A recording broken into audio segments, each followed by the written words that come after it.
What's up, everybody? Welcome back to Remember the Game. It is my retro gaming podcast where every week a buddy of mine and I sit down and we geek out about the games we played back in the day. My name is Adam Blank. Thank you so much for listening to the show. And this week it is episode 371. And I continue my quest to single-handedly mend the bridge between the Super Nintendo kids and the Sega Genesis kids by playing another Genesis exclusive for the first time and showing it some love on this stupid show of mine. And the guest of honor this week is Ristar. Ristar? I'm going Ristar.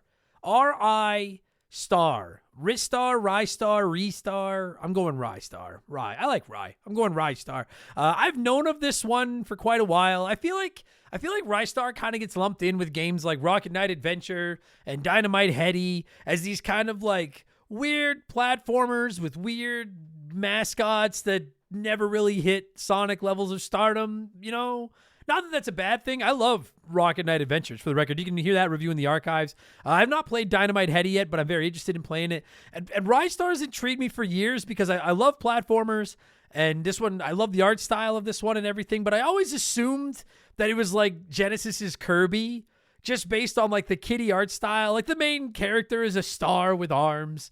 You know, I figured it would be hella easy and kind of a cake walk through. And No, it is not. The cake isn't real. This game fed me my ass. I don't fully understand the story of it, but you play as a black ball with a star on your face, and you're after a Dr. Greedy or something, and you go through platforming levels, dodging holes, killing enemies, grabbing ledges with your stretchy Mr. Fantastic arms, and the entire game, there's actually not a lot of jumping platforming to do in it. The whole game is really built around this arm mechanic. Like you not only can grab enemies and then pull yourself into them and kill them, but you can grab walls, ledges, ceilings, everything, and the whole game is built around this arm mechanic, and it's shockingly competent. And I thought the game would get old when I realized there wasn't a ton of like skillful jumping. I was just grabbing everything, but it doesn't. It's actually a very, very fun platformer. Somewhat of a hidden gem, I would argue, on ye old Genesis. So my buddy Bradley McCue is my guest this week, and as you're about to hear, there's a lot of stuff about this game that we both like. And it's crazy because normally a lot of the stuff about Ristar that I like would bother me in other games. It's so weird, but it doesn't bother me when I'm playing Ristar. It's such an odd game for me, but it's a really fun review. I love discovering new Genesis games, and this is another one off the list. It's well worth your time. The podcast, I don't know, but the game is worth your time. And we'll get into all that in just a minute, because speaking of things that might be worth your time, it's time for another edition of the Remember the Game infamous intro. Dun, dun, dun, dun, dun, dun, dun! And if you're new to the podcast, welcome aboard. Consider this your warning. Our intros are long, but they're fun. They're not that long. They're good times. We talk video games and stuff. They're good. And you don't need super stretchy arms to skip them. You just take your phone, use your super stretchy finger, and just slide the thingy up to about the 30-minute mark. Should be in the game chat. No fuss, no muss. No need to leave us bad reviews and tell us what a fucking idiot I am for having long reviews. I mean, you can find a better reason. Or long intros, excuse me. You can find a better reason to leave us a bad review than the intro at this point. So if you want to skip it, go about the 30-minute mark or listen to the whole thing, talk some video games with us and stuff. It's fun. If you'll just indulge me for like 90 seconds, let me get my plugs in. It's how I keep my bills on around here. First and foremost, I will be at the Calgary Gaming Collectors Show this May 30th. And when I say this, I mean 2026 is still like 9 weeks away or something. But it'll be at the Acadia Recreation Complex down in Calgary. You can find information at calgarygameshow.com. I am quite looking forward to that. And of course, we have a Patreon, which is really the lifeblood of the show. It's how I keep my bills on. It's the number one thing I have to plug. And we don't just ask for money for nothing.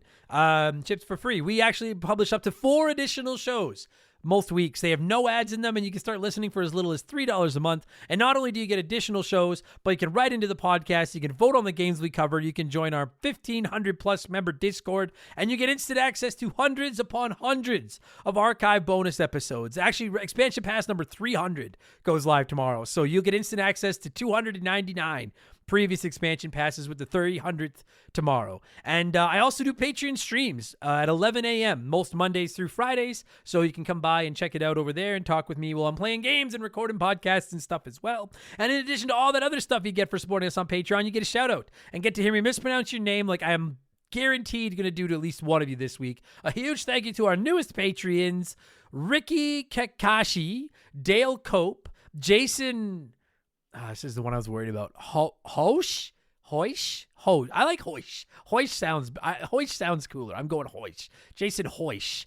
It is a Ram, Romaine Bear, and Jim Wiltshire. Thank you all so much for the support, and welcome to Remember the Game Industries. Find all that at patreon.com/rememberthegame. There's some free episodes over there as well. You don't have to enter your credit card to check out the free episodes. They're free.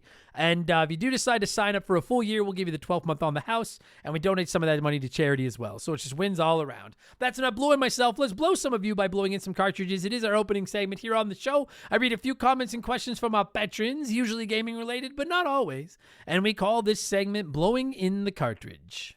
He blows all right. He blows big time. That's it, honey. Get into the spirit.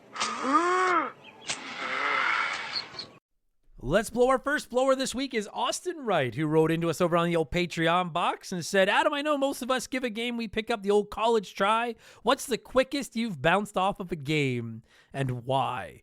I had to think about this one for a little while because I was like, what game have I just been like, no, right away, just like, no, I hate this. Because there's been games that I've tried and bounced off of right away just because I realize, like, I don't care for the genre they are or whatever the fuck. But I can't think of too many games I've tried, like, for the podcast over the last 8 years where I just fired them up and instantly walked away. You know, I'm kind of ashamed to say it. The one that stands out to mind to me as the one that I maybe walked away from the fastest, it might be Resident Evil 6, which I've notoriously shit on this show for years. But if you want to know the truth, I regularly get asked, Adam, why do you hate Resident Evil 6 so much? And, to quote Homer Simpson, I'm like, I don't know. Like, I don't know. I don't remember why. So I have bought it, actually. I got it for like $4 off Xbox or something. At some point, I'm going to give Resident Evil 6 one more attempt before I officially banish it forever and rip it a new ass on the show. But that's the one I can think of. Like, there have been other games that I've tried. I tried, I don't want to get everyone mad at me. I don't want to say that one. There's a very popular RPG. It's not Kingdom Hearts, but there's a popular RPG that I tried. But even those, like, I can't think of a game I've tried for the show that I haven't given at least a few hours before I'm like, no, I'm just not feeling this. But Resident Evil 6, like, I remember playing it for like an hour tops and just being so upset with how bad I thought it was and taking it back. Only game I ever remember taking it back to the store and like trading it in like within like a day of buying it. It's the only one I can remember. So I'm going to go with Resident Evil 6. Yeah, I'll go. You know, also honorable mention is Sonic Spinball, but I have tried that one. I can't beat the first level. We had intentions to do of doing a Sonic Spinball episode of the show years ago because I like Sonic, but I'm not great at pinball. I don't like pinball games very much, and I could not beat the first level. I'll just own it. I was just like, I don't think I can do this. This isn't going to happen. But Resident Evil 6 is probably the one. That fucking game. Tommy Simps says, hey, Mr. Blake, we know you're a big Ninja Turtles fan, so I got to ask, have you ever watched, pardon me, this is my third podcast today. After the holiday weekend, the old vocal cords are starting to tap out on me. Tommy didn't say any of that. That's all me. Tommy said, have you ever watched the 2003 Ninja Turtle series? Being born in the mid-90s, that's the one I watched on TV growing up, so my nostalgia falls more with this version of the Turtles. Anyways, wishing you and the fam a great long Easter weekend. Thank you, Tommy. You as well. I have watched it. Yeah, I haven't finished it, but I've watched a sizable, like, so I grew up with the 87 Turtles, which of the 4 animated, I guess now 5 animated series, if you count Tales of the TMNT, 87 is the one I'm most nostalgic for, but it's probably the worst one. Like, it really, you try watching it now, and after season 1, it's pretty bad. I think 03 and 12, I'll hear an argument for either one of them. I think 03 is my personal favorite, but because I think it's closest to the comics. But 03 and 12 are both fantastic. And then there was Rise of the TMNT, which I watched the movie and liked, but I never watched the series. I should give it a chance. And then Tales of the Teenage Mutant Ninja Turtles are the new cartoons based on the new movie from a couple years ago that Seth Rogen did. Seth Rogen? Yeah, I think it was Seth Rogen. And it's very good as well. So like if I had to rank the animated series, I'd probably go 03, 12, Tales, 87, because I haven't watched Rise. Rise would probably be ahead of 87 though. But yeah, 03 is fucking fire. But like up to the Battle Nexus tournament is what I've seen. Battle Nexus tournament is fucking sick, by the way. Fucking sick. So good. Captain Bang Your Mom says, hey, Adam, I just listened to the expansion pass about Sonic, and I have to say your hatred for Tails should absolutely be redirected toward Big the Cat. Tails may be a little bitch, but I don't have to hear him say Froggy every 3 seconds and go fishing instead of platforming. Thank you for coming to my TED Talk. And that is fair. And I don't know if I think you're referencing it, but if you don't know Captain Bang Your Mom or anyone else that just started listening to this and is like, Adam, you hate Tails. I don't particularly like Tails, but Tails is more of a like, fuck, here comes Tails. Hey, man. Whereas Big the Cat is like, I'm crossing the street pretending I'm on my phone so I don't have to talk to him. Go back and listen to the Sonic Adventure episodes. I can't remember which one it is where I really go fucking nuclear. I think it's Sonic Adventure 1, where I really go nuclear on Big the Cat. That thing is an abomination. There might not be a worse character in gaming than Big the Cat. I'll fucking move in with Bowser Jr. before I talk to Big the Cat. I hate that fucking thing. So agreed. Big the Cat is the fucking worst. The worst. Awful, awful character. Mike is in Mike says, this last NES roulette, the all-powerful and all-knowing wheel had you play Mario is Missing, the NES version. Please share with the class how that was for you so that it may live and remember the game history. So for those who don't know, every Friday now, I do a Patreon stream from 11 to 1. It's open to all Patreons. And the last few weeks, we've been doing NES Roulette. I have my NES Mini hacked with 600 games on it or something shit like that. And I basically added all those games to a giant wheel, and that's how we decide what we play now. They're fun Friday streams. I just spin the wheel, try a random NES game until I'm bored of it, and then I switch to a different NES game. And yeah, this past Friday, Mario is Missing. The NES version came up. If you've never listened to it, Mario is Missing. The Super Nintendo version was around episode 70, I think, 70 or 80 of the show.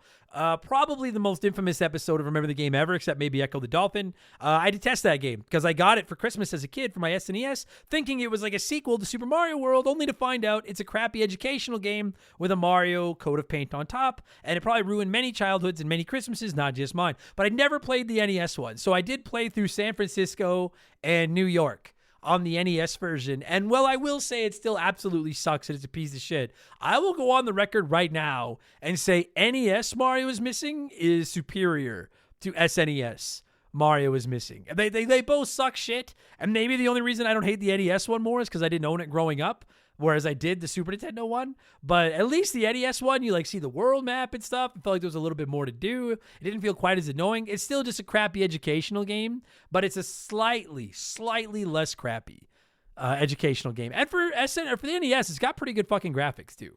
So if I give Super Nintendo Mario is Missing a 1 out of 10, I'll give NES Mario is Missing a 2 out of 10.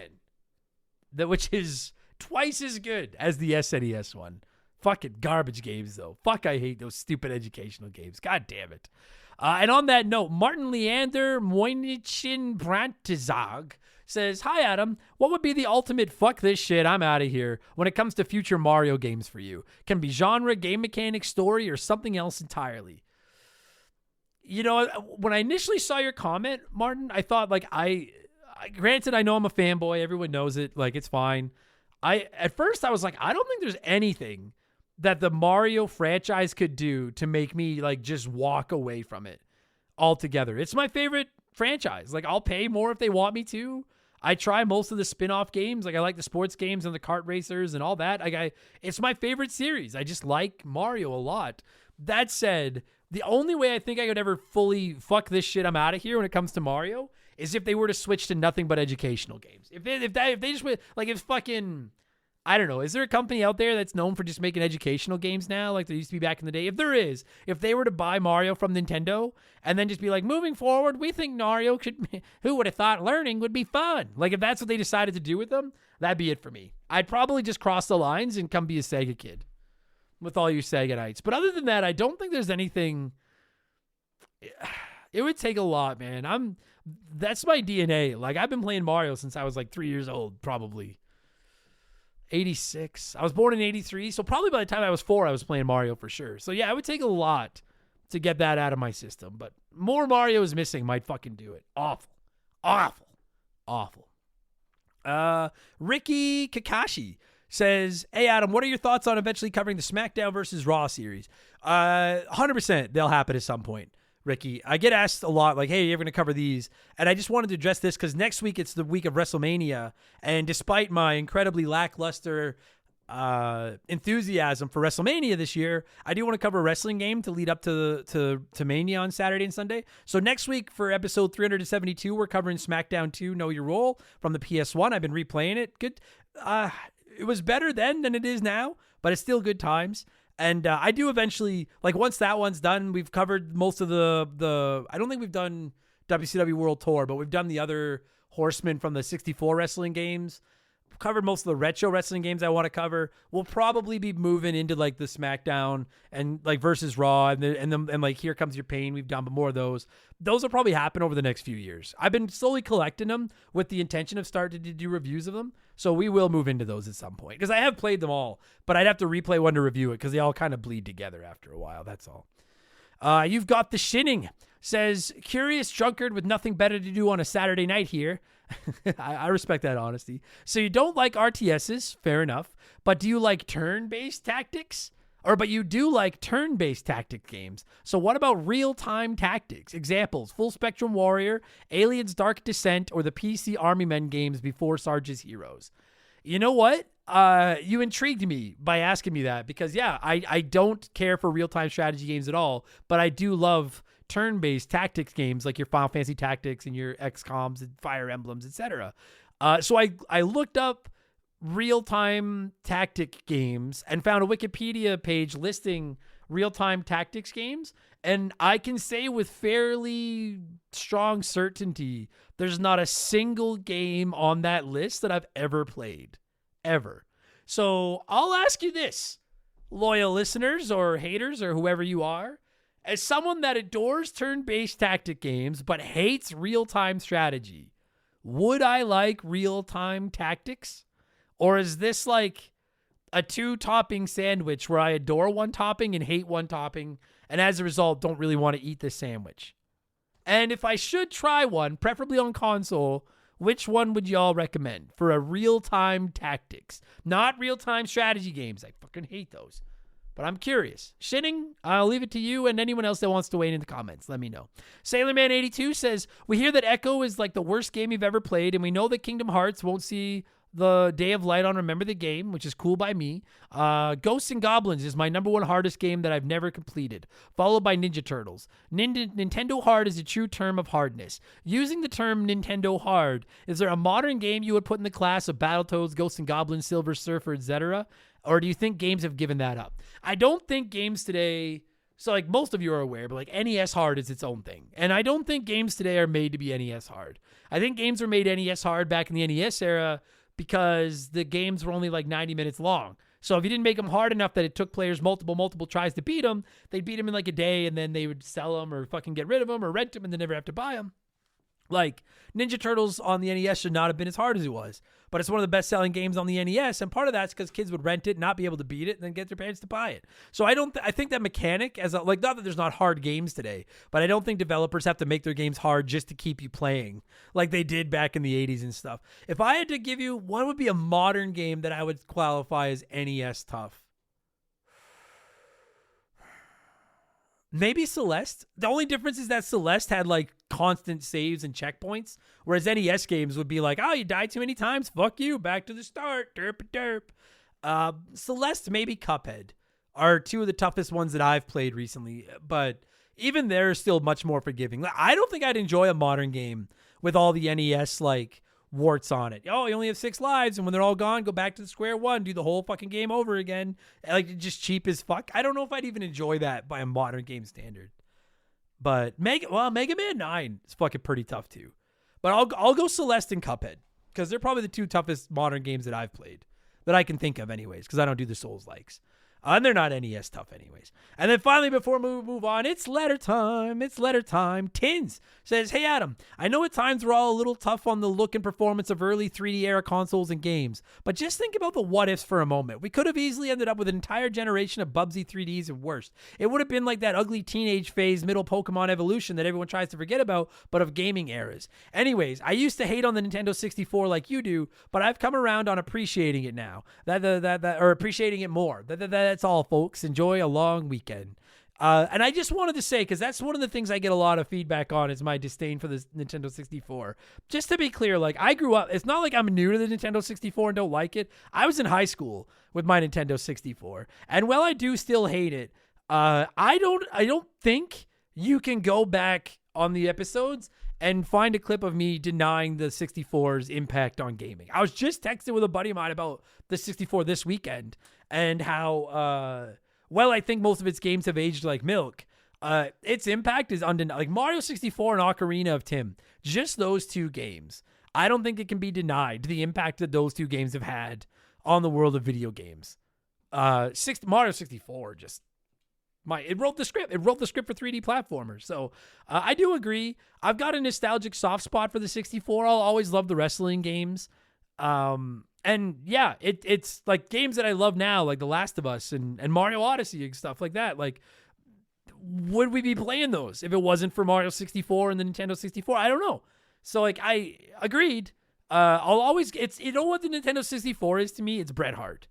I'll always, always, always give it its flowers. You will never find a clip of me saying Bret Hart was a bad wrestler. And you will never find a clip of me saying that the Nintendo 64 wasn't an important console. But you will find countless clips of me being like, I don't like Bret Hart and I don't like the Nintendo 64. But their impact's undeniable. So the Nintendo 64 deserves its flowers. I agree on that. It just sucks. That's all. Anyway, that'll do it. We're good. Okay, we got to keep moving. Thank you, everybody that wrote into the show as always. I'll get to a few more comments on the Rambling Idiot on Friday in our leftover segment. But let's switch things up and get to our Smash Hit segment, the official game show of Remember the Game Industries Play 1, Remake 1, Erase 1.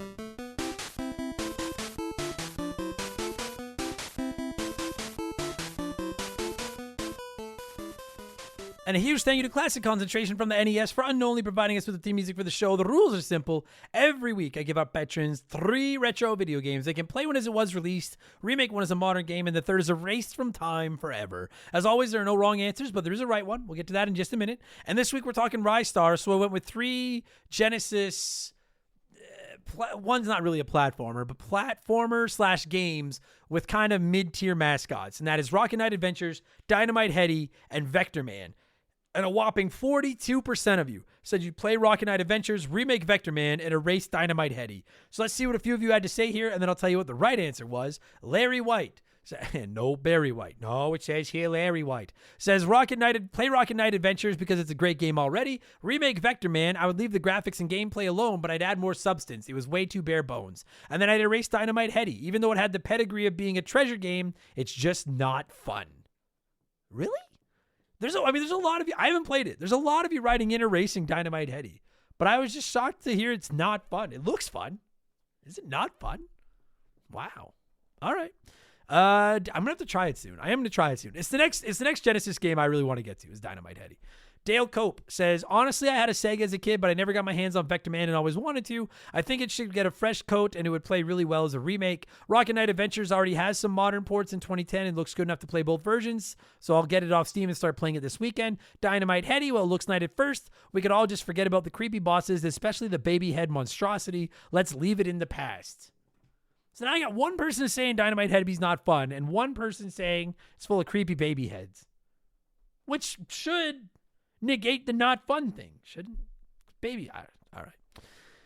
I really am shocked that Dynamite Headdy is getting the hate it is. That's fair enough. I have no ass, but I must poo. That's a problem. Says, I'd play Headdy because I've not done so. I'd remake Rocket Knight so I could add more levels, and I'd erase Vector Man because who needs him? I like that was written quickly, like somebody was rushing to the bathroom. I can respect that. Jamie Rostat says, play Vector Man. It's tough, but it looks cool. Remake Dynamite Headdy. I've played this and I had no idea what was going on, but it looks interesting, so maybe add a tutorial level and give it a cleaner cartoon look. And then erase Rocket Knight. There's a version on the SNES, so at least he will live on. I love that idea that the Genesis kids are like, fuck. I don't know if you're a Genesis kid, Jamie, but games are on the Super Nintendo. We don't need it anymore. That's a win for us Nintendo kids. And Echo is missing too. Says, super easy this week. Remake Vector Man because it'd be sick with today's graphics. Play Rocket Knight because it's so cute and cool and dare I say underrated. Erase Dynamite Headdy because I've never heard of it and it looks weird as fuck. But you don't think Rocket Knight Adventure looks weird? An armadillo in a suit of armor with rockets on it? But it's really... Why is everyone shading Dynamite Headdy? I disagree with y'all. I'm going 7%. 7% of you voted the way I did this week. As did Doesn't Gil Get a Lick, who said, play Dynamite Headdy because I just think it's neat. Remaking Vector Man and zoom the camera out a bit so I can see better. And then erase Rocket Knight because, damn it, one needs to be erased. It's good logic. Different reasoning. Same order. I'm playing Dynamite Headdy because it's the one of the 3 I haven't. And I'm interested. And I don't care that I have to fight babies' heads, apparently. I'm still interested in playing it. I want to see for myself. And then I was torn on my remake because I like Rocket Knight Adventures more, but Vector Man needs the remake more. So after a lot of soul searching, I decided I'm going to remake Vector Man because with modern graphics, it'd be pretty sick what you could do with that guy. I think it'd get fucking pretty insane. I envision it like a Metroid Prime game. I think that'd be fucking wild, but with the ability to like shapeshift into different things and stuff. And then I'm going to race the Rocket Knight Adventures. Like, I really, really like that game, but I finished it. I've beat it. I don't really feel the need to ever play it again. We had a magical summer, and it's over now. So that's the right order. So thank you, everybody that wrote in to play along as always. I appreciate it. What have I been playing over the last week? And then we are into Ristar. I've been playing Cyberpunk 2077. I'm on my third attempt to finish that fucking game, and it's going really good, man. It really plays well on the Switch, too. I'm really enjoying it on Switch. I started playing Super Meat Boy 3D. It dropped last week. It's fun. It is literally, as the title explains, it feels just like 2D Super Meat Boy, but in 3D. I do think I like 2D Super Meat Boy better than 3D because I like platformers in 2D more than 3D, but I am enjoying it. It's on Game Pass, so if you're a Super Meat Boy fan, it's worth checking out. Still chipping away at Slay the Spire 2 whenever I can find time to play it. Working on Secret of Evermore and SmackDown 2 for the podcast. And then, dude, very, very, the last time I got hooked on a PC game was XCOM 2, like a year ago. I do very, very rarely play on my PC. But after seeing everyone talking about this retro rewind game where you run like an old like 90s video store, I love those types of games. So I decided to pull the trigger on it. I tried it on my Steam Deck. And it was good, but I didn't like the way it handled that well. So I finally installed it on my PC. And goddamned if I haven't had multiple nights over the last week where for like an hour before I go to bed, I've sat up here just listening to YouTube videos and playing Retro Rewind on my PC. I may or may not do a review of it. We'll see. But it's really, really fun. The gameplay loop is a little bit shallow. I can't wait for them to add video games. Apparently that's what they're working on. But it's literally just like a business sim. And you just build a video store, and it's really fun. It's become my go-to like wind down at night game. It's PC games don't hook me often, so it's highest of high praise when one does, and this one's got its fucking claws in me.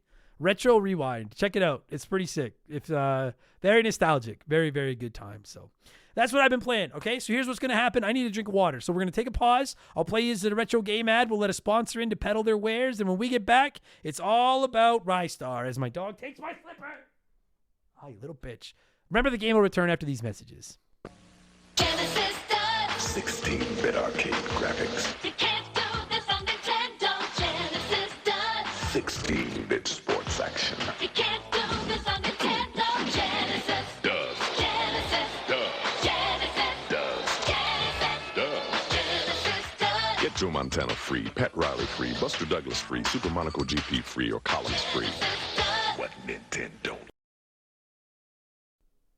This episode is sponsored by BetterHelp. I don't know about any of you, but there aren't many aspects of adulthood that have caused me more stress over the last 25 years than money. When I was in my 20s, I looked at a new credit card like it was a bonus, and I dug myself a pretty deep hole that took me years to climb out of. Financial stress can keep you up at night, impact your relationships in a negative way, and mess with your mental health. A therapist may not be able to help you manage your money better, but they can help you manage the stress, shame, or anxiety that comes with financial issues. They can help you build better coping strategies and relationships with money and feel less alone in the process. If you're thinking about giving therapy a try, consider BetterHelp. Fill out a quick questionnaire to let them know what's on your mind, and they'll set you up with a therapist that you can meet with online. And with over 30,000 fully licensed therapists on their roster and over 12 years of experience of matching people and therapists, you can be confident they'll find the right fit for you. And to sweeten the deal, if your pairing isn't working, you can switch therapists anytime. BetterHelp has served over 6 million people globally. Why not give them a shot? When life feels overwhelming, therapy can help. Sign up and get 10% off at betterhelp.com/rememberthegame. That's BetterHelp, HELP.com/rememberthegame.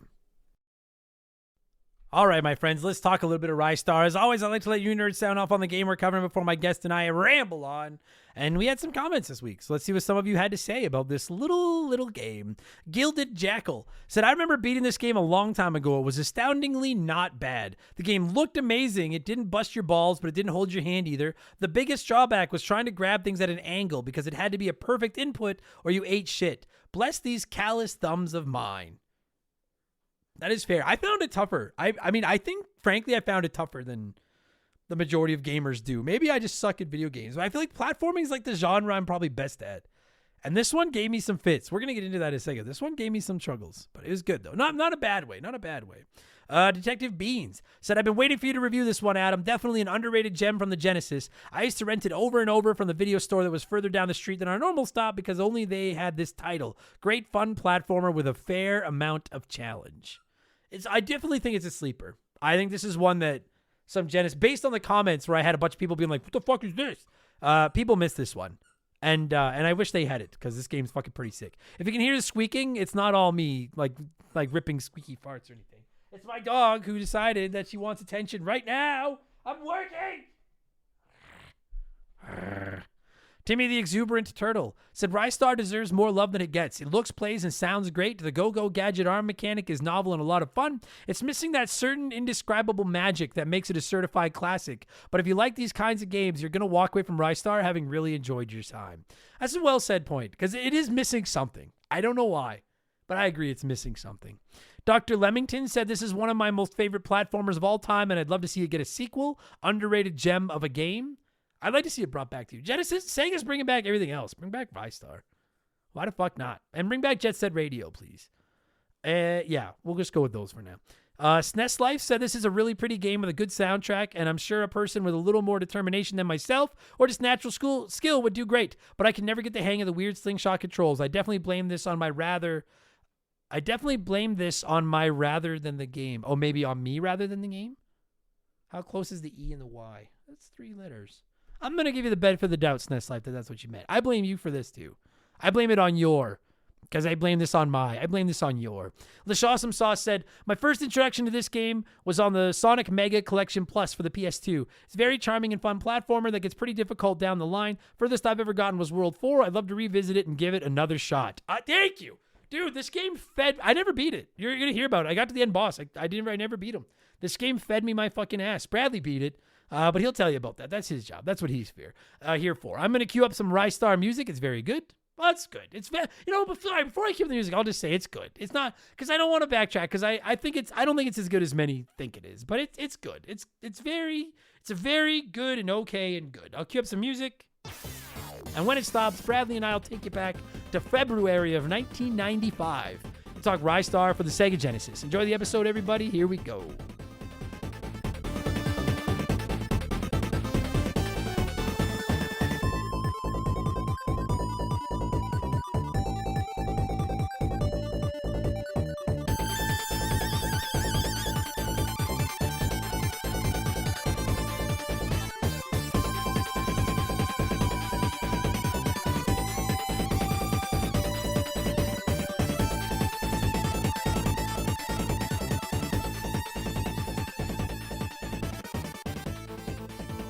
All right, joining me via the blank phone this week to talk a little, I still don't know how to say it. I think Ristar. That's how I'm fucking saying it. Talking a little bit of Ristar is, I don't know how to say this either. Bradley McCue. Bradley? You nailed it.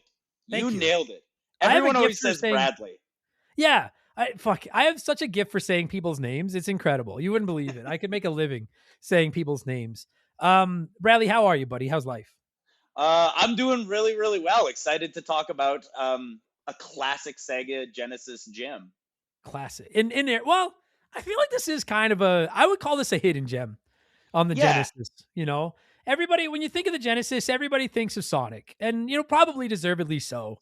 But it's fucking wild how many there's all these under the radar platformers. There's do you call it Ristar too? Like that's what I'm calling it. That's how I would. I wouldn't imagine. How else would you say it? Well, I'm looking at it. And I'm I could see Ristar or Restar, I guess. Yeah, maybe.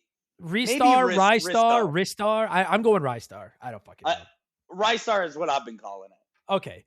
But I mean, when you think of the Sega Genesis, obviously there's Sonic, but then there's Ristar, there's Dynamite Headdy, there's Rocket Knight Adventures. There's all these I like Dynamite Headdy, actually. I haven't played Dynamite Headdy yet. I got to play that game. I do like Rocket Knight Adventures quite a bit.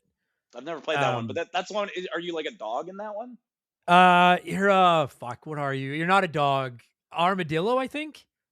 Right. Yes. Okay. Yes. I know the one you're talking about. But you're an armadillo in a suit of armor with rockets on it. Yeah, you look like Mega Man's dog, but an armadillo. Yeah, you do. Yeah, it's pretty solid. We did a review of it a while back. It's a pretty solid game. Hell yeah. But it's funny because like, I mean, I know Nintendo had a lot of fucking stupid platformers as well. Obviously, there's like shout out to Bubsy and like all those, but like Mario and Sonic are the two faces. And I got to be honest, I have yet to play a platformer on the Super Nintendo that I put ahead of Super Mario World. I'm biased. Everybody knows that. That's fine. I've always been critical of Sonic. I think he's a great character. I love his movies. I like his cartoon. I like his comic books. He looks awesome. I love his graphics. But when it comes to actually playing a Sonic platformer, I'm like, I could take or leave it. They're pretty. You know what? As a Sonic fan, like I will tell you, they're fairly hit and miss. Like It's just, yeah. yeah. No, go ahead. Go ahead. I personally love the Sonic series, and I try to play as many of the new games that come out as possible. And I've played all of like the old ones, but they are really just the same game, copy and paste it over again. And Sonic fans are gonna be so pissed right now, but they really are. Like especially Sonic 1, 2, and 3, they're all great because that one game is good. You just made it 3 times, but it's good. The one game. I do agree. I don't particularly like Sonic 1 because I hate the no lack of charge ball, but I do like Sonic 2 and 3. I do agree with that. I like Sonic 2 and 3. But I gotta say, man, I like them all. I like CD is also really good and Knuckles, but then Ristar feels like a different kind of beast to me. yeah, like when I got into this one, so like I guess I'm assuming I already talked a little bit about it in the intro, but this is like a platformer where I didn't look up the manual to this, so admittedly I just read the plot summary on Wikipedia about 90 seconds ago. There's like a cutscene at the beginning of the game that explains it. That's like 10 seconds. Oh, I don't even remember that. I've played this. I played this game over like 2 weeks in like 30-minute chunks. Oh, I played this game in one sitting, a single sitting. I got to tell you, brother, if I had played this game in one sitting, I might have thrown my fucking Switch through a wall. You basically, what are you? Like, you're just like this black ball with a star on your face with arms. I think you're supposed to be a star. I don't know. Like, now that you said it, like I hadn't questioned it up until this moment. Because like all the enemies are like these other characters that when you kill them, they just turn into these black balls with faces and disappear. But you look like a black ball wearing a star mask. Oh, you're right. So I don't know if you're one of them. I don't know what the fuck you are. Anyway, you're basically a star of some kind with a face and arms and legs, and you're trying to save your dad from Count Greedy or whatever the fuck his name is. Some bad guy. Greedy is the funniest name for a villain in any video game. I laughed so hard. I agree. I'll sit here right now and say, listen, do I like Greedy more than I like Bowser or Robotnik or DDD or any of them? No, I do like the name better. Yeah, absolutely. I laughed pretty hard. Greedy. But basically you're saving your dad from Greedy and you run through these levels and it's a platformer. And on the cover and on the surface, when you look at it, it looks like a very like cutesy classic game from the 90s. Here's a cute character mascot. Go play a platformer with it. And the first couple of levels aren't too bad. And I was like, oh yeah, I'll bomb through this in no time. I was Bradley. I don't remember the last time a game's difficulty caught me off guard like Ristar's did. It gets pretty unforgiving in, I would say, like, yeah, after like the shark. The shark is probably the last easy thing in the game. It's fucking, it was unreal. And like, I'm not trying to say this is Dark Souls or fucking Lost Levels or something like Super Ghouls and Ghosts. Like, it's not the hardest game I've ever played. Comic Zone on the Genesis, probably harder than this one. It's not like it's that bad. I love Comic Zone too, but that game will fuck you up. Like, I'm not saying this is the hardest game you've ever played, but like, buddy, it's the art. Like when you look at the art style, I expected something along the lines of Kirby. Yeah, I agree.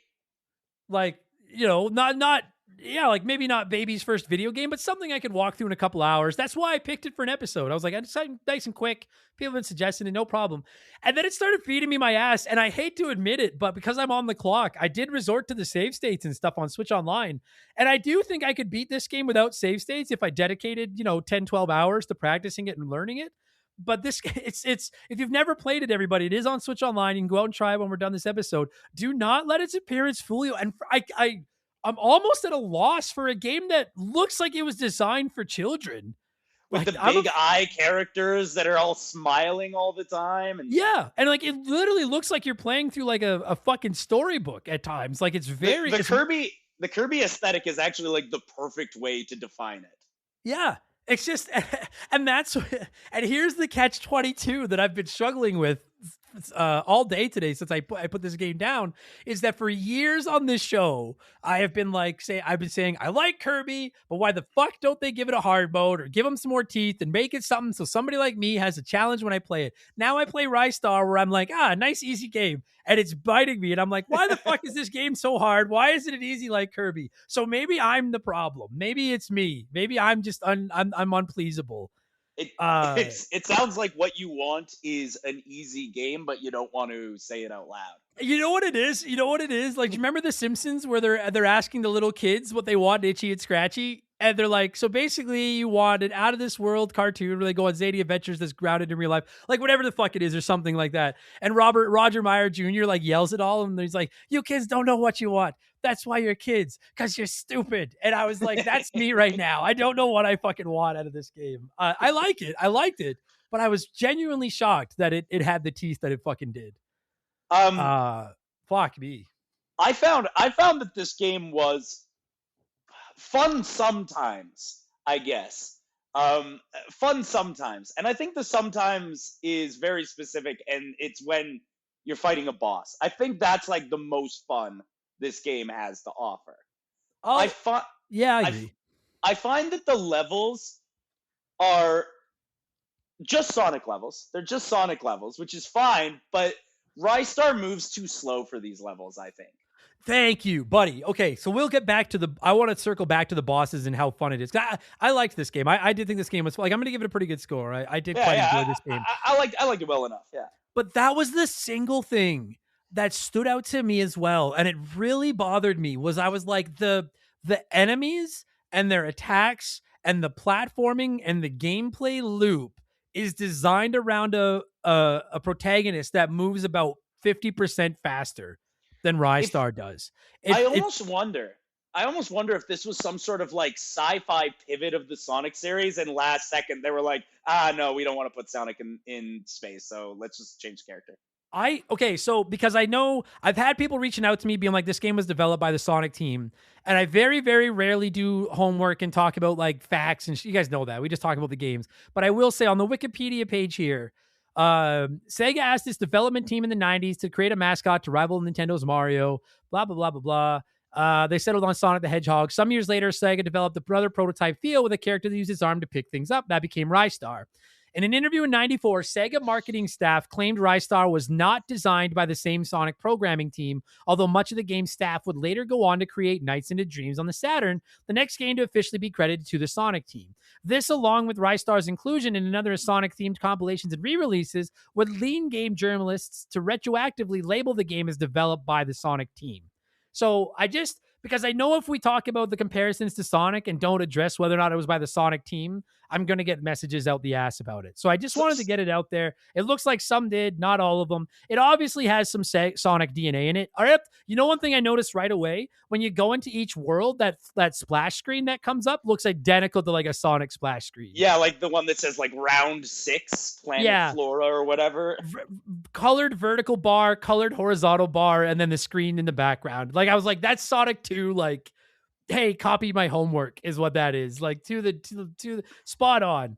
So man, it's got some Sonic in it, but I can't emphasize enough that you nailed it, dude. The fucking and here's where I don't know if Ristar moved like 50% faster than he does. A little faster, yeah. It would feel so much better, but it would also, I think it would decrease the difficulty of this game by so much. And I don't know if that's what they like a lot of classic games were almost made hard on purpose because that way kids wouldn't beat them in like a day, right? They'd have to rent them at Blockbuster more than once. Yeah. So like I don't know enough about game development to know, but I'm like, so did you make this character move slow on purpose to increase the difficulty? Was it just the way the game was designed? Because that's the only time the game really made me mad outside of the final boss, which we'll get to. The only time the game really made me mad was when I was dying because I just couldn't fucking move fast enough. Like, yeah, Man, Oh, I agree. It felt like there's a run button that I didn't find. yeah. That's like maybe there's a run button, but I sure as hell don't know where it is Oh, on the dude. controller. And the worst was where I found it to be the most frustrating was the enemies that throw projectiles at you. Because like you almost Yeah. have to jump like the I've been playing video games for almost 40 years. Like I feel like I know my timing to jump over like a shot that's coming at me. And in this one, like you almost have to retrain your brain to jump earlier because he's so fucking slow that if you don't jump early, it'll hit you. I got hit so many times by shit There's a just because I didn't jump fast enough. there's a specific moment that I think illustrates exactly what you're talking about, and it's in one of the boss fights, and it's the boss fight that's like a big armadillo, and he can hit the ground, and a pillar of fire will come at you. I Yeah. could how the hell I couldn't figure out how to jump over it, and I'm like, in any other game, this would be so easy. Why can I never figure out the timing here? Yeah, I agree. And I want to clarify, like, I'm not necessarily shitting on the game for Ristar moving slow. Like, it's just the way they designed their game. But it just feels I don't know if I've ever played a game where I was so like irritated and I was just like, why don't it doesn't break the game, it doesn't take away from your experience. You do adjust to it, you get used to it, and for the most part it's fine. But it does just feel like the game is broke. It's like, why are you not just a little bit because the enemies move fast. So clearly something on the screen is capable of moving fast, just Yeah, not Ristar. it's got blast processing in it. Yeah, it's got blast processing for God's sakes. But I'm so glad you said that because I noticed that there was like the number one quote Gripe. unquote negative thing about the game was just how slow he is compared to everything else. Now, granted, I will Uh, say the one reason I don't mind that he's slow is that it's nice to get a good look at these levels. They're awesome. They look great. I'll agreed, buddy. That I was literally just writing down the things I wanted to get to, and I just wrote the graphics. I've always admired, as a Super Nintendo kid, I've always admired the way Genesis games look, and I've always said I think Sonic looks better than Mario. Like, if you put Sonic 2 next to Super Mario World, like it's night and day. Like Sonic's a better looking Oh, game. I don't know. I'm not No, sure. it is. I'd have to think about that. I think. I just love I like the like when I think of Nintendo games in particular, like they all have the characters that are surrounded by that black outline, like a cartoon, and they're colored in. Whereas like Sonic doesn't have that. Like he looks so much more natural, like so much more brighter. And Yeah, this, yeah. I'll sit here and argue that like this looks better than Sonic. I might go as far as to say this is the best looking game I've played on the Sega Genesis. Whoa. I just You think know what? it's I would. gorgeous. Counting or not counting Sega CD games. I I never think. played a Sega CD game. Yeah, probably not counting. Probably not counting. Probably not counting. Yeah, you know what? Yeah, I'll go with you. The graphics are really delightful and colorful. The design is clever. There's good use of shadows. You know what? Yeah, I'm with you. I'm with you on It's it. it's so crisp, and specifically Ristar, like he's such a cool looking character with that mask. It's And I don't know it's. if you've noticed, but he has this great thing where depending on the world he's in, when he doesn't move, he'll do different little animations. Oh, I did not notice this. Like when he's in the fire levels, he's like waving at his face, like whoo. And when you're in the Oh yeah. music level, he starts snapping his fingers and like jiving to the music and stuff. Oh, that's awesome. And I was like, what a nice little attention to detail. Like Sonic, I've always liked like how Sonic will like start tapping his foot and looking at you like, let's fucking go, man. Yeah, looking at Um, his fake watch. yeah, and Mario, fucking lazy prick, doesn't do anything. He just stands there waiting to get hit by something.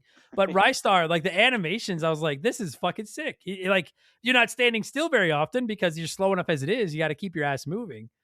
Uh, but at the same time, there are instances where you're standing still because I love when and Sonic does this too. I love how many like different paths there are through the levels and things and different places to explore and look at. Yeah, So it's there's a not lot of just times one and done. Yeah.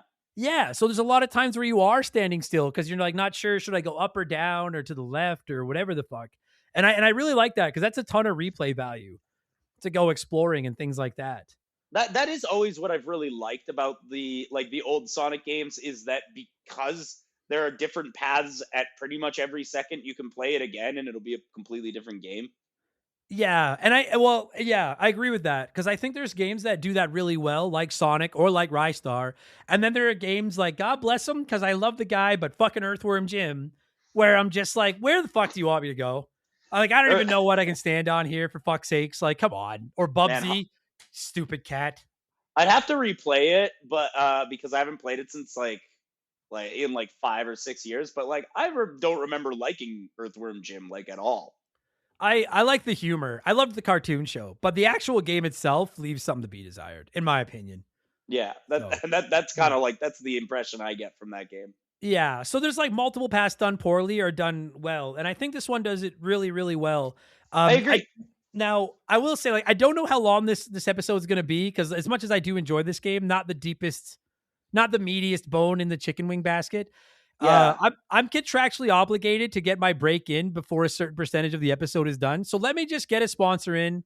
Let me do the thing. I'll play you guys a retro ad, and then when we get back, we'll unpack some bosses, the arm mechanic, and who knows how far we'll go after that. But let me just do it now so that whoever my sponsor is here doesn't yell at me. So remember, the game will return after this message. These messages, whatever.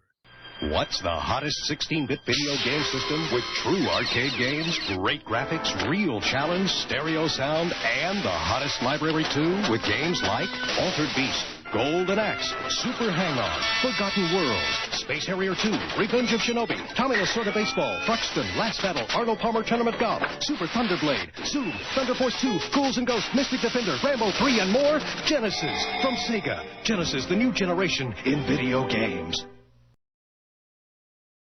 So the biggest part of this we haven't talked about yet, at least from a gameplay mechanic, is he does move kind of slow, but it's obviously his arms.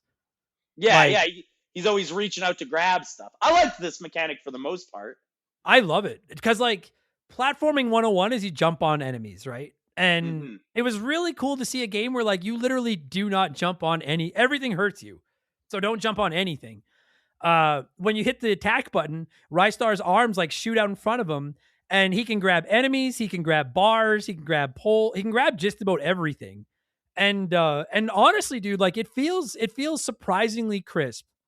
Like, for as much as I found it annoying how slow he walked, I found the way he reached out and grabbed stuff, like, it there's no vibration in the controller or anything, but it felt very solid. Like, I knew when I had a hold of something, I knew what was about to happen when I let go of the button or when I did grab something. I thought it was an awesome fucking mechanic. I love this attack. The way that, like, once he grabs an enemy, he'll smash him about. Like, that felt so satisfying every time. Yeah, and not to leapfrog to because I do want to talk about some of the specific bosses, but I love that when you get into some of the boss fights, I almost thought I was doing something wrong, because you can just, like, grab them, and then he'll pull his body in them, hit him, do like that backflip, and then you can just grab them again, and you can mash that thing, and just, it is very, very, it's really fulfilling to just get a hold of a boss and just destroy them in like 3 seconds. Yeah, absolutely. Like, yeah, I love that. And it's great that they did it to attack enemies, but where the game really shines, I think, is the way you use it to explore. I agree. There is one thing that I don't love, though, and that is a lot of the time you run into these bars with these lights on them that you have to swing around on. I find it too hard I find it as easy to let go at the right time as, like, letting go of Bowser's tail in Mario 64. It's never quite right. I agree. I struggled with that too. So, like, what he'll do is he'll grab these like poles that are sticking out of, like, basically like the back wall of the level, and then he'll spin around on it. And at the end of each level, you know, like with Sonic, you run past the sign as quick as you can and it spins. In this one, you swing around on this pole, let go, and you'll jump off the side of the screen, and the higher you can get, the more points you get. And then especially later in the game, there's points where you have to actually swing around on them and shoot yourself up to, like, a perch or a ledge or whatever the fuck. I agree with you. And it's funny that he moves so slow when he's walking, but once he gets swinging on that thing, I'm embarrassed of how bad I was at timing my swings off of this. They couldn't get the tempo right. Yeah. Couldn't get the tempo. And the last couple of levels where you're in the, like, I don't know what it is, a factory or whatever, like the fuck, a castle where it's really linear and you're just going from door to door. Yeah, and there's a couple of times where you have to be really good at that swinging around and bouncing it, and I was getting genuinely frustrated because I think it's just me, but, like, I was not good at it, at all. I was not good at it either. Maybe that's a skill issue. I don't know. It could be, because I got to the point where, like, I was genuinely tense. I was, like, getting ready to let go of the button to let him go, and I'm like, fuck, he's going so fast. And I'd think I'd have it, and then it not even close. He'd shoot off like 30 degrees in the wrong fucking direction. And there's not even like a penalty. You're not dying. You just come back, grab it, and try again. And I was like, God fucking damn it. Yeah, so if there's not a penalty, just make it easy, guys. Yeah, exactly. Yeah. But other than that, though, I really like the arm mechanic. I thought some of the coolest things he does. I loved the part where you were in the like the like pulley lifts, and I couldn't figure out how to make and I'm ashamed that it took me a minute to figure out how to make this lift go up. I'm standing in it. I'm like, what the fuck? Why isn't it moving? And then I realized, like, you fucking idiot, those arms you've been using for the last 9 levels, you shoot them forward, and then he'll grab a hold of a rope and like pull it and pull himself up or down. And I was like, oh fuck, how did I? But I like that, the way you can climb the walls, the way you can swing through different poles. And I love the way that you can like do the wall climb where you shoot him up at like a 45-degree angle, bounce off, do it again. It's almost and just keep smashing his body against the wall. Yeah, it's almost like a tweaked wall jump. Yeah, and you know what? I actually kind of like it. I kind of like the way that one works. Yeah, once I got a feel for it, I was like, this is fucking perfect. You could like get a hold of some enemies and like ride around on them and stuff. Like the arm mechanic, they really, considering at the end of the day all you're doing is grabbing things, they really got creative with all the different shit you could do with your arms in this game. It's pretty sick. There's a part in that factory level you were talking about. There's a part where like there's turtles with cannons on their back and they'll shoot missiles at you, but you can grab the missiles out of thin air and shoot them back. Yeah. There's lots of really neat uses. Yeah, there is. I don't say it takes a lot of practice, but the game requires you to get pretty good at this arm mechanic. And I don't think I've ever played, like off the top of my head, I can't think of another platformer I've played where there's so little emphasis on just jumping. Because frankly, his jumps aren't that good because he moves so fucking slow. Yeah, agreed. Like it's a straight up and down jump. It's using his arms for fucking every, like, dude, like I'm sure you. That's where I think the Sonic DNA lies. Like if somebody said to me while I was playing this, like, this game was made by some of the Sonic team, I'd say no shit. Yeah. See, it's so funny to me because like it looks like Sonic, but I feel like gameplay wise, they're like, hey, we're gonna take everything Sonic did and do the opposite. Slow it down. Give him arms that he can grab stuff with. Instead of picking up rings for health, he's got a finite amount of star health. Like, there's no power-ups really. Like, I did find having the finite amount of life way better than just having rings. Way better. Me too. I've always been critical of the ring system in Sonic. It's only been in the last few years of playing them that I finally kind of wrapped my thick head around the idea that like the rings do work, because like I would play Sonic kind of slow because I'm like, well, I don't want to run anything and get hit and lose my health. And then you really finally start to clue into the idea of like, well, that's why you have so many rings, you dumb fuck. Like, run and you will hit things, but you'll find some of your rings again and you'll be fine. And it does work. I like the only thing I don't like about the star system in this was especially against some of the bosses, I would be down to like 1 or 2 stars. And at that point, I'd be like, fuck, what I wouldn't give to just have 10 rings that would go flying out of me that I could go grab a couple of and keep going, because I'm not replenishing them. But it's pretty generous with giving you power-ups and like extra stars and extra lives to pick up and stuff too. Yeah. You know what? I think most bosses had like 2 or 3 moments where they give you an extra star. Yeah. But you know what? And that was really cool, was some of them you had to, like the very final boss, Greedy, excuse me. He's throwing those like blue enemies at you and they're coming really fast. But if you can grab one and hit it, it'll drop a star. And it almost gave me like a little bit of like Punch Out vibes of trying to find the ways you can get the stars by sneaking in extra attacks. Yeah. Totally. And I liked that. Yeah. It lets you explore a little bit. And on that note too, the levels reward you for exploration with the extra lives, with the bonus stars. Dude, you beat the game, so you did play. There's that one level where you keep finding these like statues of Ristar. Yeah. Did they do anything? I carried them around and threw them into fire and tried to figure out what they did, and I never figured out what they did. No, I couldn't figure out what they did. Okay. I remember also like the levels where you have to pick up, I think it's like a metronome with a heart on it and carry it and feed it to a bird. This game's weird, man. This game's crazy as hell. But oh dude, I forgot about that. I love that level because I like one of the things I really like about this game is they try to mix in some puzzle levels, and that can be a very hit or miss uh thing for a game developer to do in a platforming game, because some people don't want to do puzzles. They just want to platform, jump off stuff, run fast, kill enemies. When you get into that music world where you have to like pick up these little heart things, and there's these like owls that are singing, and you basically have to like, there's not even a ton of enemies to dodge. You just have to figure out these puzzles of getting over spikes and getting these hearts to these owls at the end of the level.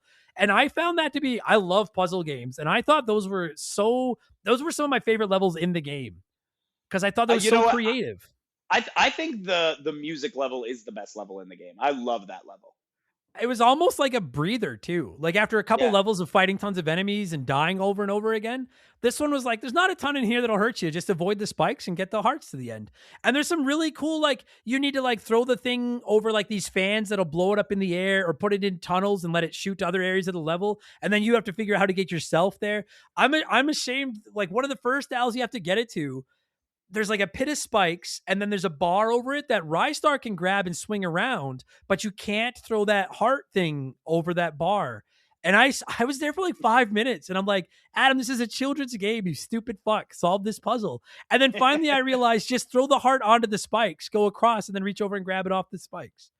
Yeah. But I'm ashamed it took me so long. This is why I do what I do. Actually, for a I living, know 'cause I'm exactly not the smart. second you're talking about.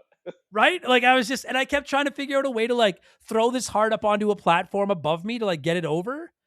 And then I finally realized like the spikes don't hurt the inanimate carbon rod, dumbass. It only hurts you. So just throw it there. It's fine. I thought that was a really cool level. And then those owls, again, like the graphics design, those owls are so fucking sharp looking. Yeah, I agree. I think most of the character design here is really, really solid. I think it's probably the thing I liked most about this game is the character design. Yeah, I agree. The only character I had a bit of a beef with was I thought the blobs, like the Goomba looking enemies, Kind of boring. Yeah, I agree. kind of lame. Yeah. But Goombas are kind of lame too, and they're iconic. So, Yeah, agreed. Agreed. but other than that, it was good. I detest swimming levels. So when a game does swimming right, it deserves its flowers. And Ristar Agreed. swimming, shockingly competent. It's, you know what? It controls really well. Although I will say there's a part of the game, and I wanted to know if maybe something was wrong with my Switch, or maybe like something like that. But is there a level where you are swimming around but you can't see where the water is? Am I Yes, crazy? yes. You like swim in the air, but then all of a sudden you can't swim anymore. And I'm like, where the hell is the water? I don't know where it is. And it never killed me. But Yeah. I agree with you. I had that exact same thing where I was like, am I a fool? Like I only have one eye. Maybe Why am I it's walking 3D and ar- I why am don't see it. Why am I swimming around in the air? Oh, fucking drove me crazy, that area. I was thinking to myself that. I was like, there's this one, because like when you're actually underwater, it's very obvious you're underwater and it handles great. But yeah, there's this one level where I don't know what it is. I don't know if it's water that's clear or if you're swimming in the air. I don't know, but it's like there's seemingly no indicator to let you know you can no longer swim. Maybe it's the cartridge that Sega gave to Nintendo to upload for the Switch Online service. Yeah, I don't know. And they're just like, it's the only cartridge we got left. We don't care. I ran into that exact same thing, and I was like, "The fuck is this?" But other than that, the swimming was cool. I made the rookie mistake. I always advise people read a manual. If you're gonna play an old game, use the manual because there's shit in there. And I didn't look a manual up for this one because I was like, it's only got two buttons. Like it's jump and swing your arms. How much manual could I fucking need? And there's some parts where you're underwater and the big fans are blowing you back toward enemies, and you have to like either grab a hold of the bars on the ceiling or go into like the pits in the floor to like avoid the blowing. And there was one part where I got blown back half a dozen times, and then I finally decided to try out the buttons and realized you could swing your arms to swim faster. And that's my fault for not reading. That's my fault. Try the buttons, you dumbass. But no, the swimming handle's really fucking good. So it deserves extra credit for that. Because bad swimming controls, looking at you, Banjo-Kazooie, will make me fucking insane. They are pretty horrific in Banjo-Kazooie. Awful. I'm a big Banjo-Kazooie stan. They are really bad in that game. They're fucking horrible. Conquer as well. But those are 3D. They're different. They're different. Yeah, even Mario 64 is the same problem. You know, I don't like that either. Yeah. No, I don't like that either. One thing, and I'm interested to hear your thought on this. One thing that I think I disagreed with the majority of the feedback I've read on the internet a lot of people online praise this game's soundtrack, and I have to say, I didn't love it. I loved it. I don't know what you're talking Did about. I you? think I thought it ripped. It's That it's seems to be the thought. Yeah. it's not particularly memorable except for the do do do do do do do do. That one I Yeah. like. It's not particularly memorable, but like it is such beautiful Sega Genesis filth. You know what I mean by that? I It's just do. it's so characteristically Sega Genesis in its soundtrack, and for that I do really love it. Like, I just have to say, I thought this game looked better than Sonic. I think I enjoyed playing it more than I enjoyed playing Sonic for the most part. But dude, one of the things I do when I finish a game is just go online and look up old threads. And I'm just curious, like, now that I'm catching up, what do people think of this? And like, so many people praise the soundtrack, and I've never hidden the fact that I have horrendous taste in music. So it just is par for the course that I have different thoughts on it. But I was like, I found half the tracks in this game to just be annoying as fuck. I'm sorry, annoying as fuck. I couldn't help but love it. I personally couldn't right. help but love it. All right, then it's clearly a me problem because everybody likes this music but me. I didn't hate it, but I just found that it like looped a lot, and I just got to the point, especially on levels where I was dying a ton and getting hit a ton, where I was just like, and then I had to listen to that same fucking music again and again and again, and I was just like, oh, I'm gonna fucking stab somebody. So all right, it's just me, but I love the boss music and how much it picked up. And you know what? Like I just felt like this game was full of just like these really like cute little moments, like the end screen, the end splash screen is like Ristar and his dad getting reunited, and it's like my favorite visual in the whole game. I think it's so cute. Yeah, I now admittedly I had to look it up because I got stuck on the final. Like, I'm not gonna bullshit. I bet you I spent another hour on it, I could beat that boss. But I was like, I'm on the clock. I was like, I gotta go. I just looked up how it ended and was like, oh, okay. Like, I wasn't attached enough to this little star thing to be like, I have to save his dad. I'm like, you know what? Someone else saved your dad. Your dad's safe. That's Yeah, good he'll enough. he'll be fine. All right. Yeah. Because that's the ending is very sweet. I do agree. It's a very charming game. Like, I'm shocked we haven't gotten more from it because it's charming as fuck. But you had mentioned about half an hour ago the boss fights. And I normally don't care for boss fights, and I do agree with you. I think they are the show stealers of this Agreed. game. Oh, they're so good. Minus that fucking, you warned me. We were texting with each other, and I was like, all I have left is the last level, and you were like, that final boss is not easy. And He's I a got bitch. to him. Yeah. Oh my god, because he's so fucking fast, and he keeps throwing those blue balls. You know what got me was his goddamn lightning attack. That is okay. Oh boy. That's where I almost turned off the game because the lightning attack I find to be undodgeable. You have like a split second to be running the right way away from him. And I think you can also hit him in that second too, but that's even harder to do. Yeah, it is. But I will give it some flowers for that. I love the idea that they, again, going back to, it's got like just a hint of Mike Tyson seasoning in it, Mike Tyson's Punch Out. They have these tiny little openings where you can hit a boss before they get their attack off and like stop them. But I watched somebody beat them, and that's what they were doing. And I was like, fuck, I guess I got to get good enough to do that because I'm not dodging this fucking lightning. It's not happening. Doubt. Oh my God, he gave me fits. Other than that, though, I thought the bosses were very cool. Did you have a favorite? Because I have one that really sticks out. Oh, hell yeah, I have a favorite. There is a boss fight in this game where you beat him by feeding him plates of spaghetti, and then he's vulnerable because he's eating spaghetti, and you can hit him there. That's the best boss in the whole game. Yeah, that's the frozen guy, right? Where you're feeding him like the hot food? Yeah. Yeah, I agree. That was my favorite one as well. And it's so clever the way they teach you how to do it when he first comes up. And I love that practically every boss in this game initially appears in the background and you can see them, and then they come up to the foreground and they're these big giant mutants and you got to fight them. But this guy's in like the ice world, and when he comes up front, this like little guy comes in and throws a plate of food in his mouth. And He's yeah, got a he little kind waiter. yeah, and he like reacts to it, and then you realize like there's no other way. Most of the other bosses, you have to wait till they leave themselves open and then do the arm thing, grab them, cannonball yourself in.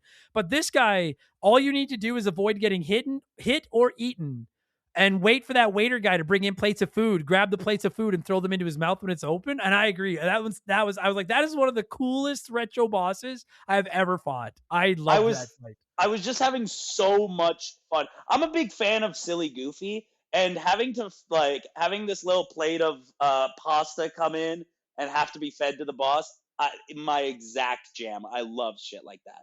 Yeah, I really liked that one. And actually on the Ice World as well, I think it's the guy that serves the plates of food. You basically have to he's like the mini boss after the first level, and you have to beat him in a snowball fight. Oh, yeah. And I think you're right. That was pretty rad as well. I really enjoyed that. One that I really liked, but he gave me a couple of fits. I can't remember which one he is. It might have been, he's like the first or second boss, and you fight him up above ground first, and then you fall, and you have to fight him in the air as you're falling through this hole. Oh, and, yeah. And I thought he was a really cool fight, but I had such a hell of a time just getting my timing down to get out of his way and then grab him. Yeah, is that the armadillo guy? I think that is the armadillo, yeah. Yeah. That one's a pretty cool boss. I really like that one. I'm a big fan of the hammerhead shark boss too, which I think is probably the last easy boss in the game. And I like that one because every time you hit him, the water level lowers, which makes it more dangerous for him, but makes it harder to dodge his next attack. Really clever. Oh yeah, I forgot about that. I remember you fought the shark, but yeah, I noticed that after the second time you hit him, and the screen goes from full water to half water, and yeah, I was like, oh Jesus, because you're right, it's much easier to grab him, but you have no wiggle room to get out of his fucking way. Exactly. Yeah. Yeah, I really cool. liked that boss, and I really liked there was one where it was a guy in a mech suit, and the mech suit would have a force field on it, and you'd have to hit him a couple of times to get the force field down, and then the guy would have to get out to fix it, and that's when you had the moment to hit him. Yeah. There's so many rad boss fights. I like the bird that's on the perch, and you have to keep cannonballing yourself onto the perch, and eventually the bird will get knocked off the edge. Oh yeah, and then that's when you can hit him. Bird with the beard. Yeah, that was really cool. And I liked the one where you fight this big machine, and there's a little boss in the background in a crane, and you have to knock the machine down, and then he keeps trying to hit you with his crane, and you need to steer his crane into hitting the machine. The boss, yes. I know the exact boss you're talking about, but I don't know how you would describe the physical appearance of that machine. He's just colors. Yeah, I don't know what he is either, but I thought it was so cool that the actual big bad is just this blue blob hiding in a crane cockpit, and you're just trying to get him to kill his own creation. Yeah, and I think that's actually even the same guy who also has to drives the other mech and has to I fix think it. so. Yeah. It's the same guy. No, they're so creative. I got mad love for Mario, right? But you look at Super Mario World's boss fights, and sure, they're better than Mario 3's, but the 7 Koopaling boss fights in Mario World can't even lace these boss fights boots. Yeah, agreed. These are so much better.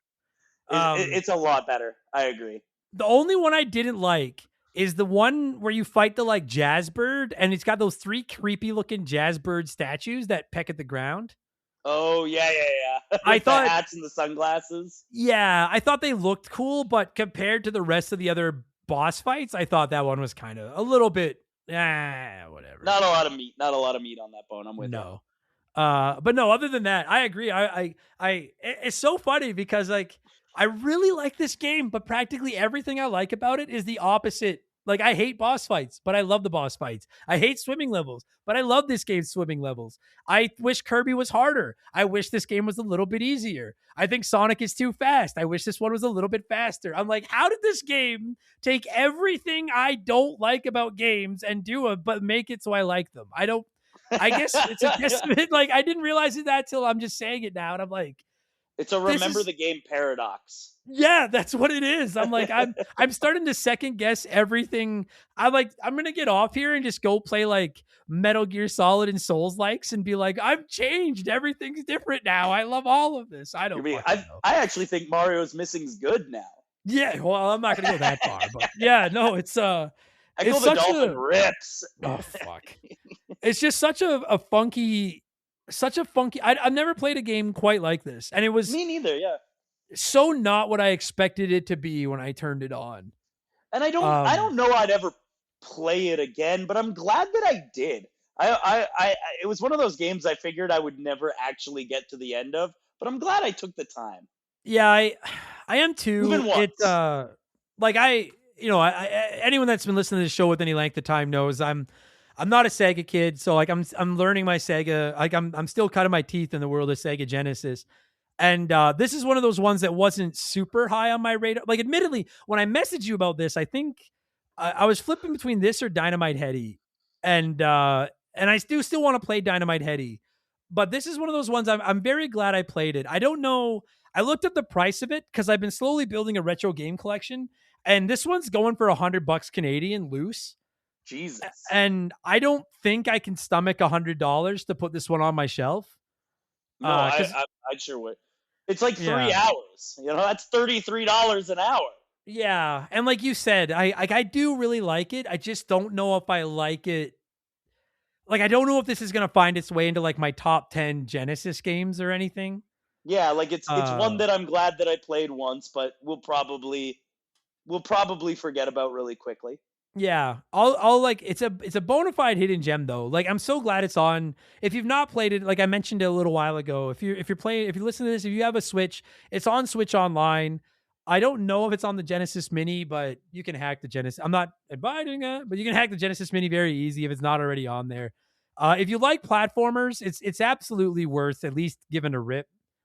It's also on that really good Sega Genesis collection that's on Switch and PlayStation.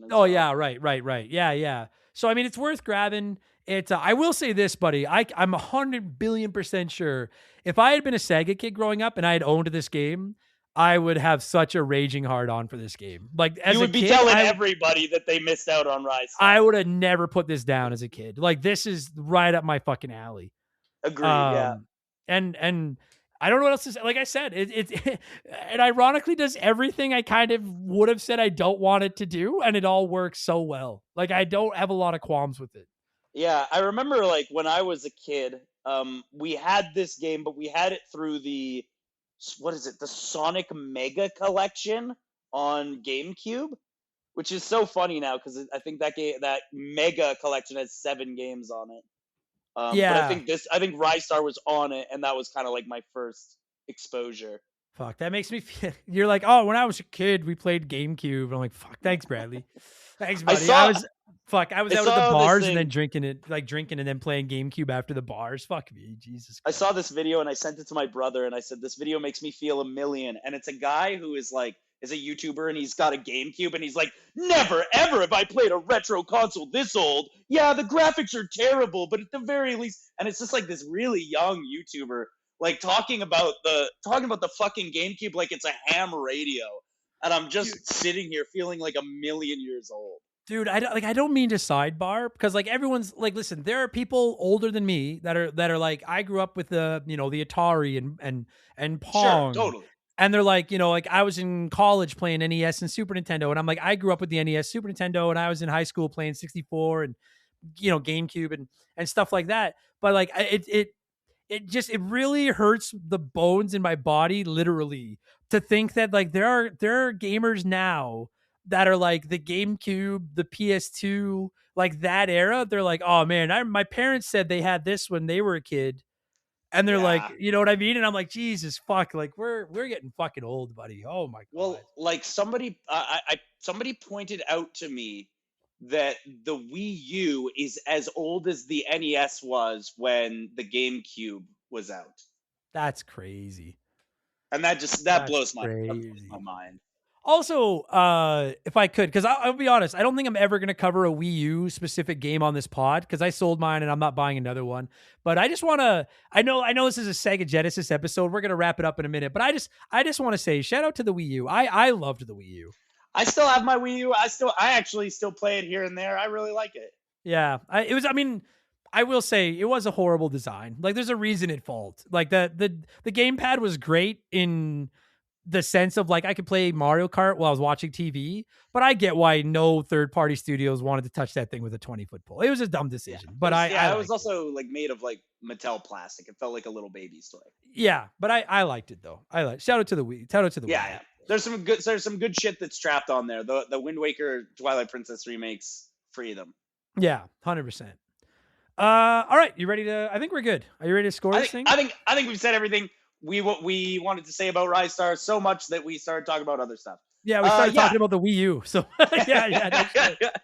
Hell yeah! How we scoring this bad boy?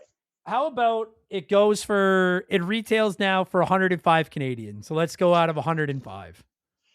Okay, 105. I would say I will give it 80 Canadian dollars out of 105. All right. Yeah, fuck. I mean, it's bad radio, but like that's about where I am too. Like I'm giving it in and around that like 7.5 to 8 out of 10 score. It's not the best platformer I've ever played, but it's a good game. I had a good time playing it. And you know what? I'm almost never mad at a short game either. Like I'm never mad because it's not wasting my time or anything. No, but I'd be lying. Yeah. I'd be lying if I said there wasn't a couple instances where I got pretty fucking mad at this game. But it wasn't the length. It was just I kept dying, and I was like, God, that fucking final boss. God damn it. Which does waste your time a little bit, admittedly. But for the most part, I feel like this game does not waste your time too much. No, and that's another, on that note, everybody, if you play it on Switch Online, you got the rewind, you got the save features, the save states. Don't let the fucking hardcore gatekeeping weirdos out there tell you can't play games with save states and the rewind. Just enjoy your fucking games. Hey man, they're single player games. Play them however the hell you want. Play them however you want. Fuck off with the gatekeeping shit. It's fine. It's like I use the ×2 in Final Fantasy VII on Switch, and I'm like, whatever, it's there. Yeah. The only thing I'll say is like, I do have games that I like to play over and over again until I get good enough to beat them without the save state. And there's absolutely a flex to being able to beat games without them. But who fucking cares? Just play your game however the fuck you want. Drives me fucking bananas. The gatekeeping weirdos. Mike Matai, you fucking psycho. Looking at you. Yeah. So. Ooh, Mike Matai is an insane person. He is genuinely fucking crazy. But, stop giving a shit about how other people play single players games. It's so weird. Fucking weirdo. Anyways, or showing off. No, never mind. I don't want to do it. I don't want to. We'll do it off there. It's fine. Bradley, I know you have a lot going on these days. I don't even know what you do on the internet anymore other than your Instagram, but whatever you want to plug, I'll shut up. Go ahead. That's pretty much all I'm doing right now is just on Instagram at the Gaming Odyssey. I'm a very busy man these days, but I still get in time to post what I'm playing up there. So check it out if you want. There'll be a link in the description of this podcast, assuming I remember to put it there, which I'm getting pretty good at. So it'll probably be there. Oh, thanks, man. Bradley, I know you're on the clock here, so go and do whatever it is you got to do. Thanks for playing some Ristar, and I'm sure I'll talk to you again soon. Anytime. Hell yeah, buddy.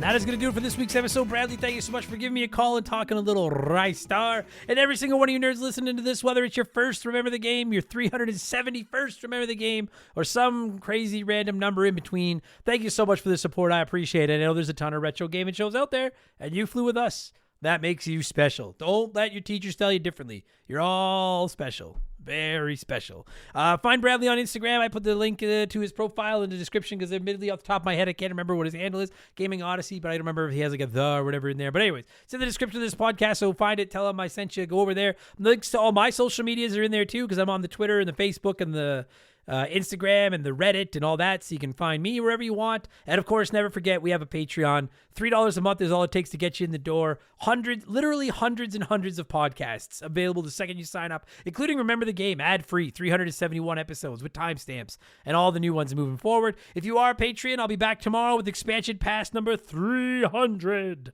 where I'll be updating every 2 years or so on every 100th episode of Expansion Pass. I update my list of my 100 favorite games of all time and go back over all the games I've played over the last 2 years and slot in as necessary. So I'm going to do that. People have been asking me if I'm going to review the Mario Galaxy movie. I've seen it. I like it.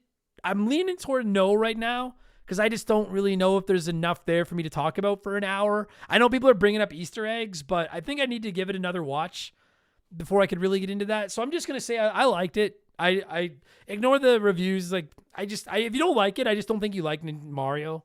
Like, it doesn't have a great story, but it doesn't matter. It was fan service out the ass. I thought it was great. I enjoyed it. I did like the first one better, for the record, but I did enjoy this one. A little disappointed with the post-credit scene. I won't say what it is. I won't spoil anything for you yet. A little disappointed it wasn't somebody who I wanted it to be, but it doesn't matter. We're going to get more of these. They're going to keep making money. This thing's making like $1 billion. We're going to get more of them. It was fun. I enjoyed it. Go see it. You'll like it too. I think that's it. Yeah. So come back tomorrow. I'll be updating my list of 100 favorite games. On Friday, I'll ramble like an idiot because that's what I do. And next week, for Remember the Game 372, it is the week of WrestleMania. So we're going to talk some wrestling with SmackDown 2 for the PS1. Should be a good episode. That game hasn't aged particularly gracefully, but I have enough nostalgia for it that it doesn't really matter. But that's a week from now. This has been then, this is now, which is then, which is then. Thank you so much for listening, everybody. I'm going to thank some Patreons and get out of here. Leave us a good review if you didn't hate it. If you did hate it, don't leave us a bad review. Just ignore us. That would make me feel a lot better. And I'll talk to you on the next one, okay? Cheers, so long, goodbye.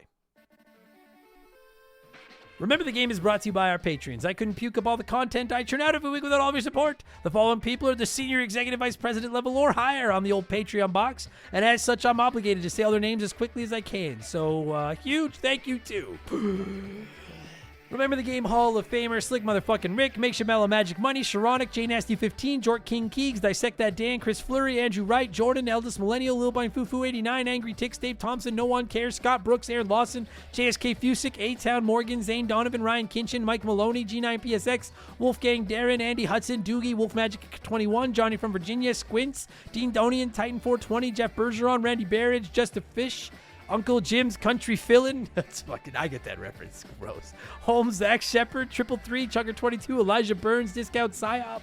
It's that nerd James, Madam Nutsitch, DBXJ, Jameer Williams, Steve Dalk, Bitch Ass Brian, Miziru, Juris Dr. Mario, Tyler, Phil Lencher, Northern, Jake Carter, Biddy, Growlywog, Beaver Boy, Thomas Smith, Leroy Westrich, Rush's Dog Walker, Stud Steel Smash, Matt Babineau, Gabe, Fuzzy99, Decoy Man, a dude named Adam, Wyatt the Surgeon who isn't a surgeon row, Blaine the Hoagie Man, Scary Terry, Storm Beagle, Archangel Otaku, Earl, Hegel Waffle, High Plains Drifter, Jimothy, Oroku Saki's Gardner, General Fury, I am the very model of a modern major general, Max Legroom, James Watt Francesco, John of the Adult Children Podcast, Drugs Bad, okay, Sam Carpenter, Donnie the Dude Walter, Sleeper Hit, Squeak Nuts, Isaias, Hits Meals, Timmy the Exuberant Turtle, Christian Gabriel, Maverick Marty, Musty Beetle, Graham Kennedy, Timothy Sabrinsky, My Left Nut, Beef Dingleberry, Quiet Place Queen, Christopher Britt, Zamatos, Big the Cat, Tadpole, Lugnut, T-Bear 87, Maya, Junik Ishmael, Brandon DeZeba, Kia Pup, Monster SD Boner, AB Killen Works for Me, Mild Oatmeal, Ted Explosion, Ryan Perry, Alex R. Please refrain from tasting the knob, Scotty J, Just Car Prank, Zombie Exy, Bartman Forever, Dar Skywalter, Postman, Nick Creature, Adam Arnett, The Big Deal, Ryan4664, Kevin Monroe, Can't Destroy Her, Pee Wee Squitters, Nordak, Lord Palmerstein, Beers of War, Because 19, Infinity Rage, Marcus Mendoza, Lord Longrod, Von Hugendom II, Roger Staubach's Pool Cleaner, Lucas Shaman, Frosty Bear, Sour Goat Face, Faded Sufferance, Chris Hill is scared, that could be anyone's ass, B Money, Penguin Milk, Fallen Snow Kiku, The Supreme Chozo Rizzo, you son of a bitch, why? Tell me why? E-Man Trucker, Eddie Dean 19, Mark Sneed, Christopher Lee Williams, Agent Booty Pants, Shoeboxers, Adam Blank still hasn't reviewed Mario Galaxy, Jake Callahan, Robbie Air, Brian Richmond, Mr. Blobbert Blobberstein, Smith, Bula, Too Much Karma, Moby36, Cesar, Fill Up My Mouth with Farts, Liquor Like Luigi, Cody Thompson, JR Bob Dobbs, Mr. Scorpion, Mr. Jabroni, Big Daddy Randall, Ida Yellow, Yes, Yes, Yes, This Rocks, Flitty123, Lotus, a fridge too far. That was all one word. I was like, what the fuck? Affridge? A fridge too far. Toby O.P., Scotty McGee, Alex McIntyre, Catherine, Muffin Man Jr., Adam Blank still hasn't reviewed Crash Team Racing, Eric Hopewell, Darbles, generic name 238, Newman, David Schroeder, Moncal, Diablo, Spartan, McCracken, Wilco, VOS Rager, Derek Karen, Mad Gear, Conebread, Ocarina of Tim Rocks, Daniel Cook, you heard about Pluto, Desiraith, Super Cyan, Safarioth, Savage Boosh, hello Mr. Thompson, MacGyver88, Travis Sanders, Lord Salazar, Flater Flav, Erotic Onion Ring, Captain Asbury Juice, Doogie Bowser MD, Shut Up, Topher Love, Thunder Leaps, Legendberry, Jinxie425, Akiris Network, Horror Wars Podcast, Jeff Leopard, Rob Lindsay, Game Boy Gannon, Fancy Store-Bought Dirt, Steaming Wooly, Bot Fokker, Mikey Hag, Shane's World, Devin Collins, Cannon Fodder Games, Exotic Chaotic, Just James, Spooky Dookie, Frank Preeves, the okayest of Muffins, Landed Turquoise, Siegfried, Handsome Major Angus, McZongo Esquire, Dixon Miaz, Sailorman 82, Jonathan Breyer, Redline Arrow Jones, Joe Swan, King Tiki Tiki, the $100 Kid, Ted Michaels, Chris Nethercutt, Davis Feith, Carl Notgarl, Amanda Hugginkiss, Starkey Frost 11, Tim Maverick, Queer Al Yankerdick, Cell55, Adam is not Patrick Waugh, Proud Slurm Addict, Cody Donaldson, Better Mousetrap Guitars, The Maritime Musician, Miles P. Pants Davis, and Jason Hoysh. Boy, I suck at saying your name, Jason. Thank you all so much for the support. Good job. Take it easy, everybody. I appreciate all of you. Talk to you on the next one. Au revoir. That ought to hold those SOPs.